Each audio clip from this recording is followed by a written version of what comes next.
Armadilha é um dos poucos filmes do Shyamalan que eu não gostei. Dessa vez eu infelizmente terei que trair o movimento, né?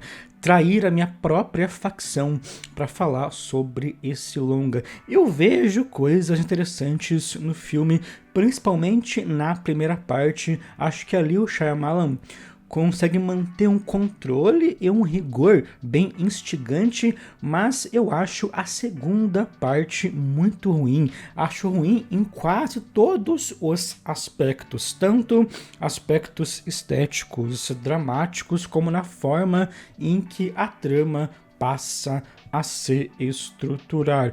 Dei 2,5 estrelas para o filme. Deve ser uma das notas mais baixas que eu já dei para um filme dele, mas é a vida, né? Só porque eu sou muito fã do cara, não quer dizer que eu vou me forçar a gostar de tudo o que ele faz. Não vou ficar aqui fazendo malabarismo para tentar justificar coisas que eu não acho boas, como, né, alguns críticos fazem com os seus cineastas de estimação. Vou falar o que eu acho e no final você também pode falar. No final você comenta aqui embaixo o que você achou dessa obra. Pode me xingar também, pode aí ficar à vontade. O Armadilha mostra um pai e uma filha em um show de uma cantora pop, ao mesmo tempo em que a polícia arma uma operação nesse evento para capturar um serial killer que estaria nesse ambiente do show.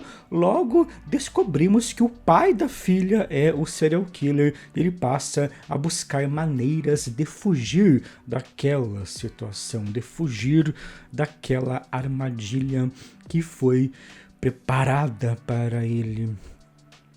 Esse filme é um dos poucos filmes do Shyamalan em que não existe nenhum elemento mais sobrenatural, né? Ou nenhuma mera sugestão sobrenatural. É um trabalho bastante focado em convenções do suspense. A primeira parte dele, em especial, é muito bem focada em algumas convenções do suspense. O personagem do Josh Hartnett até tem algumas visões, mas é algo mais ligado a um trauma do que a uma presença mística propriamente. Então, já nesse ponto, é um trabalho que vai se destacar bastante dos outros filmes do diretor.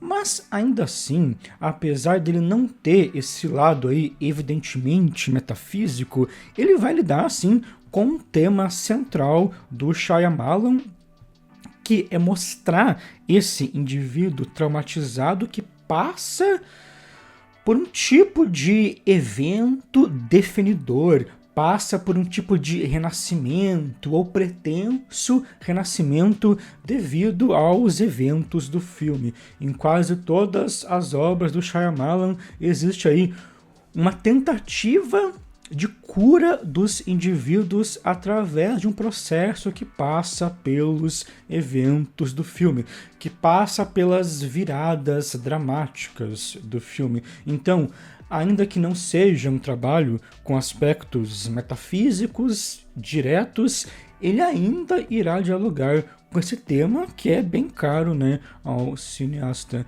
Eu acho que o longa começa lidando muito bem com essas convenções do suspense, com esse jogo aí de perseguição, com esse personagem que deve se adaptar ao ambiente para encontrar uma saída. Toda a primeira parte ali no estádio é basicamente um filme sobre o controle, sobre um personagem se controlando, ele nunca entra em pânico, sobre o controle do espaço, a decupagem, apesar de não estar tão inspirada como nos filmes mais recentes do Shyamalan, demonstra assim um controle bom dos espaços, nos localiza bem neles, ao mesmo tempo que constrói uma tensão bem instigante, e também sobre o controle do tempo. A montagem da primeira parte é muito boa, ao mesmo tempo que o longa tem esse rigor na hora de mostrar os espaços, o personagem vai sempre improvisando tudo muito bem, né? O tempo vai passando, ele fica sem opções, mas tá sempre orquestrando aquilo de modo bem inteligente e também bem inusitado. Até o modo como as músicas do show se encaixam nessas fases e nessa tensão é bem interessante.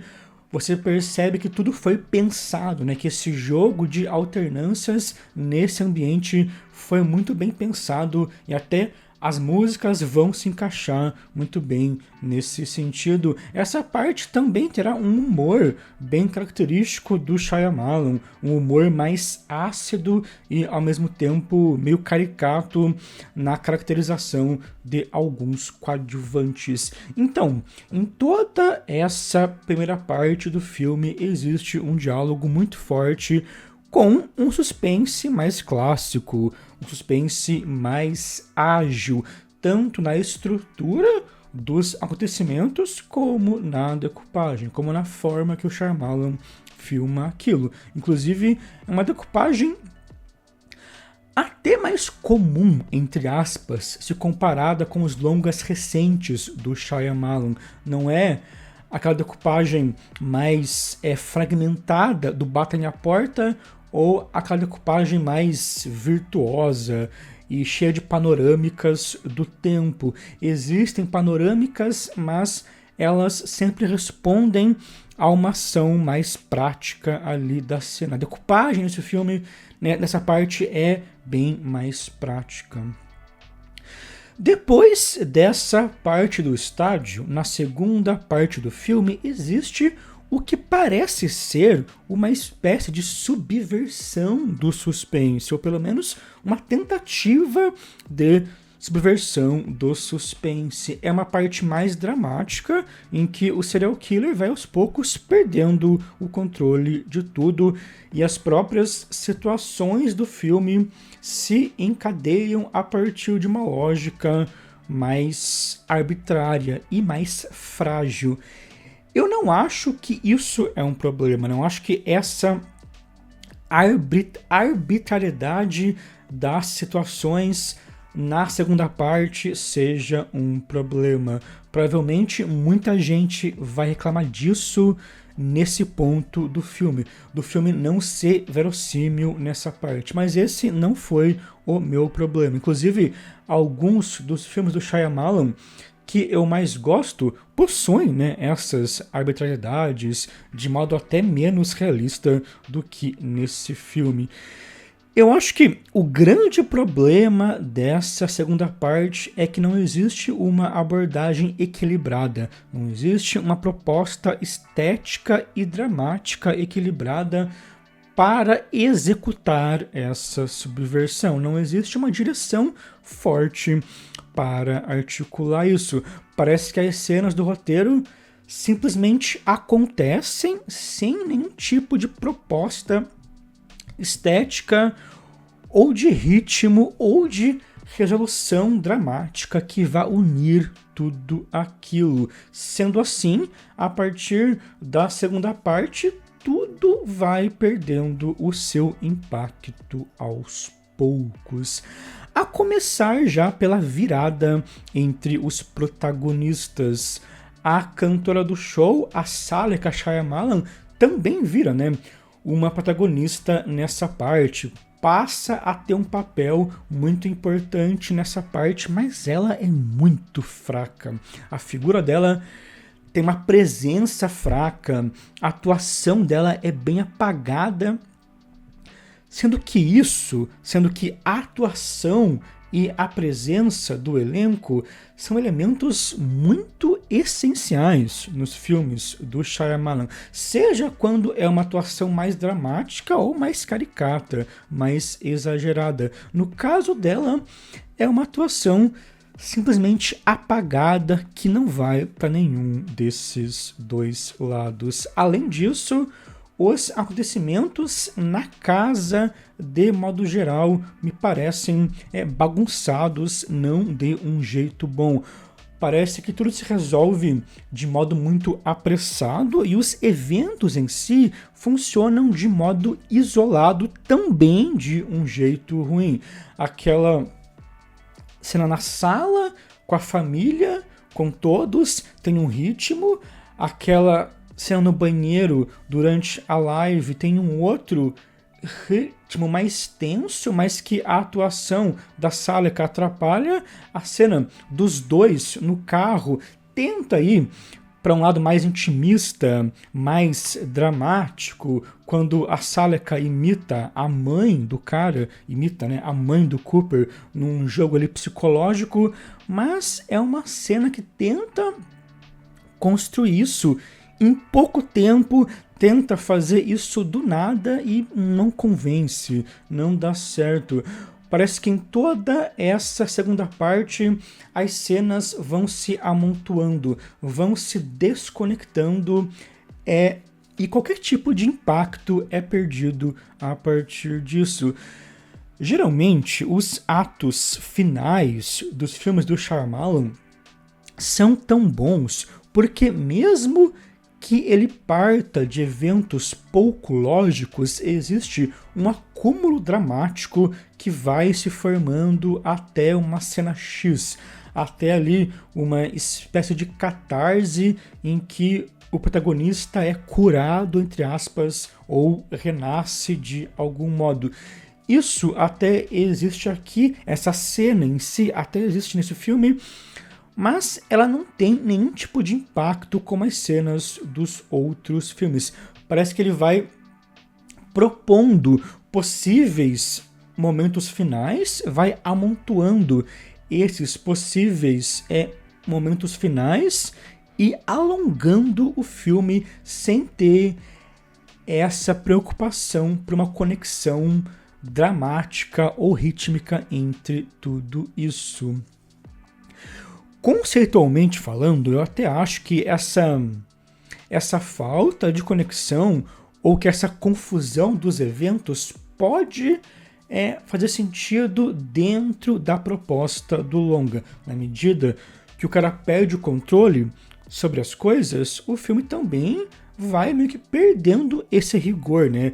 Vai ficando mais fragmentado e propositalmente bagunçado. Acredito que a ideia dele tenha sido essa. Acho que várias pessoas irão defender algo parecido com isso, mas eu acho que ele faz escolhas de direção fracas, escolhas de execução fracas que fazem com que essa desconstrução mais ambiciosa da segunda parte não dê certo. Escolhas de casting, escolhas estéticas e escolhas de ritmo. Então, o meu problema com essa segunda parte não é essa falta de verossimilhança ou esse aspecto anticlimático, essa arbitrariedade. O meu grande problema é que eu vejo ele como um diretor totalmente apagado nessa parte e, pelo menos comigo, isso acaba custando o filme inteiro, acaba custando a experiência inteira.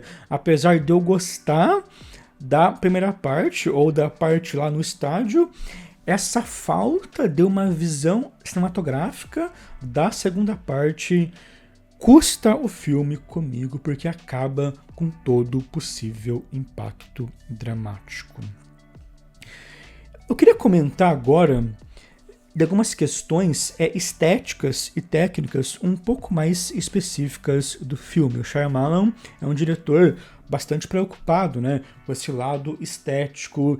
Independente da premissa dos seus filmes, ele sempre tem uma preocupação visual acima da média. É um dos cineastas vivos que melhor consegue passar as suas ideias através da decupagem, através do modo, né, que decupa o roteiro, que filma as cenas. Então, acho que vale a pena a gente separar aqui uma parte do vídeo para falar sobre isso. Toda essa diferença entre as duas partes do filme, a partir, né, do controle, do suspense da parte 1 e do descontrole, e da subversão do suspense da parte 2 também se reflete pelo bem e pelo mal nas escolhas estéticas do filme. Como eu disse, a decupagem ali da parte do estádio é bem mais controlada, além dos movimentos de câmera seguindo o personagem e das panorâmicas que meio que simulam a sua visão observando todo o espaço, radiografando todo o espaço. Além disso, o Shyamalan usa aqueles closes frontais que já são, né, uma marca dele, são closes que fazem você perder a noção dos ambientes por alguns momentos e reforçam tanto uma proximidade entre os personagens, como também reforçam ali um momento pontual de alienação e de autorreflexão deles. Vários longas do Shyamalan vão seguir essa lógica de manter um controle sobre o espaço filmado e te localizar nesse espaço, mas em momentos pontuais vão chegar muito perto de alguém ou vão chegar muito perto de alguma ação para que você propositalmente perca essa perspectiva por alguns momentos. O A Vila é um filme quase que inteiro decupado dessa forma. Em várias cenas do A Vila, tudo está muito perto ou muito longe do espectador. Em quase todos os seus filmes, ele ainda mantém traços disso, e aqui usa o close também desse modo.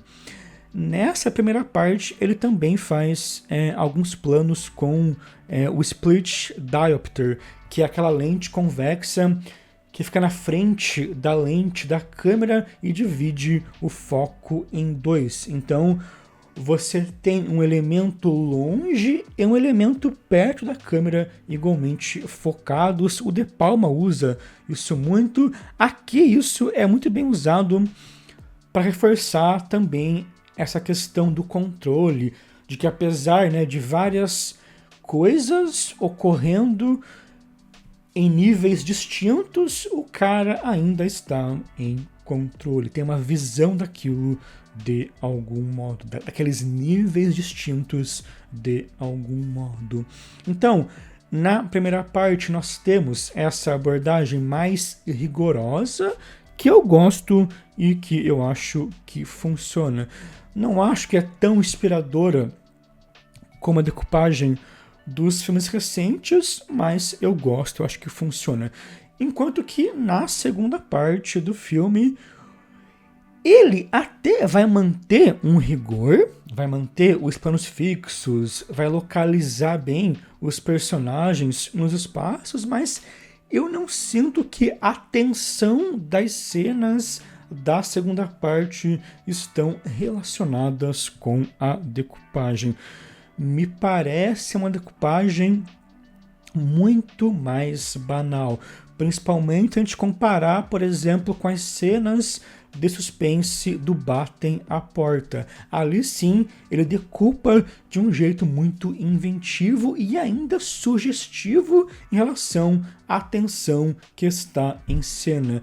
Aqui até existe uma coisa ou outra interessante em alguns closes ou em objetos de cena, mas no geral me parece uma decupagem bem banal, bem comum. Outra questão interessante é que esse filme foi filmado em 35mm, em película, não foi gravado em digital. Inclusive, o fotógrafo desse filme é um dos melhores fotógrafos em atividade, é o Sayon Bumukdepron, um tailandês que trabalhou já com a Chatpong, com Miguel Gomes, com Luca Guadagnino. Na primeira parte do filme, a textura e latitude da película é um pouco melhor explorada, principalmente porque é um ambiente mais escuro e a película tende a deixar tons escuros um pouco mais, né, presentes do que o digital. O digital meio que mata o que é escuro, então eles lidam bem com esse tom mais sombrio e com as mudanças de cores e luzes do show a partir dessa fotografia em película. O show se torna visualmente muito presente com o 35mm, o contraste ali ganha mais textura. Mas na segunda parte eu não vejo nada de tão interessante nesse ponto e nesse uso da película. Muito pelo contrário, até. Acho até que a textura da segunda parte é bem pouco interessante e a luz é muito chapada, e não chapada de um jeito bom ou mais conceitual, como acontecia no fim dos tempos. Até acho que ele desperdiçou um pouco esse uso aí da película e esse grande fotógrafo na decupagem mais banal da segunda parte do filme. Mas, de toda forma, mesmo sendo um trabalho mais fraco dele, na minha visão, ele se mantém fiel a algumas das suas abordagens visuais e possui algumas escolhas estéticas bem interessantes, ainda que pontuais. Agora eu quero aproveitar esse final do vídeo para falar sobre aspectos aí mais específicos do final do filme. Então, se você não quer saber de spoilers mais diretos, pare de ver o vídeo agora. Eu até acho o momento da resolução do filme relativamente interessante. A cena em que é revelado que a esposa já desconfiava do marido, e aí ela droga ele, e depois a doutora do FBI finge ser a mãe dele para enganá-lo. Existe aí esse processo de pretenso renascimento, ou talvez do início de uma cura. Mas aí depois, na cena final propriamente, o Cooper tira as suas algemas com um arame de bicicleta e novamente o que se passou anteriormente é desconstruído. Entendo o conceito disso dentro dessa ideia de ir forjando possíveis clímax, mas na prática mesmo isso me irrita um pouco, porque parece que o final do filme tá sempre querendo desconstruir o que veio antes a partir de um artifício que banaliza o que veio antes, não de uma forma positiva. Não é, por exemplo, como o final de um filme como o Violação de Conduta, do McTiernan, em que tudo vai sendo desconstruído, não no sentido das cenas irem se anulando, mas de uma crença constante na imagem, sempre ser reforçada, apesar do que ocorre em cena. O final do Dama na Água é meio assim, no bom sentido. Você começa a acreditar em eventos ridículos, em coisas ridículas que vão sendo substituídas por outras coisas ainda mais absurdas. Eu acho que aqui o Shyamalan tenta fazer algo do tipo, mas a partir de uma premissa bem mais realista, e talvez por isso não dê muito certo, e com uma direção muito mais fraca. O final do filme até me lembra os finais de alguns filmes do Nolan, que eu não gosto. Ele explica uma coisa, ele evidencia uma coisa, mas aí na próxima cena ele deixa entender que não é bem assim. Me lembrou aquela ideia de final aberto explicado do Nolan. Isso realmente me irritou. Novamente, conceitualmente falando, eu acho que entendo o que ele queria fazer.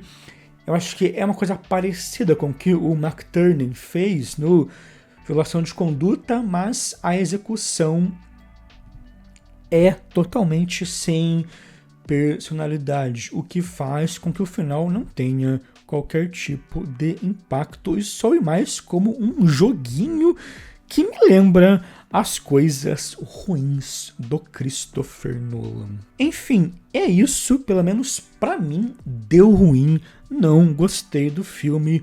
Obviamente, vou continuar acompanhando a carreira do Shyamalan, não só porque eu gosto muito de quase todos os seus outros filmes, mas porque ele é um dos poucos cineastas autorais que consegue inserir as suas obras nessa indústria. Ele mesmo está financiando os seus filmes e aí depois fecha, né, contratos de distribuição. Então ele faz os filmes com pouco dinheiro para ter mais controle e nem sempre tem a garantia de ter um retorno financeiro. É um processo arriscado, mas é um cara que conseguiu encontrar um jeito, né, de manter a sua liberdade através disso, e acho que isso tem que ser valorizado sempre, né? E, obviamente, que todos devem assistir ao filme para tirar as suas próprias conclusões. Como é um dos diretores mais inventivos e desafiadores em atividade, é normal, né, que as pessoas tenham experiências diferentes com as suas obras. Inclusive, é interessante como alguns diretores de mercado, de indústria mais autorais, ultimamente tenham que encontrar brechas, né, para produzir, né, desde o Scorsese, o Kevin Costner, o Zack Snyder e o próprio Shyamalan, né? Eles fazem filmes que uma década atrás, 20 anos atrás, talvez os estúdios produziriam de muito bom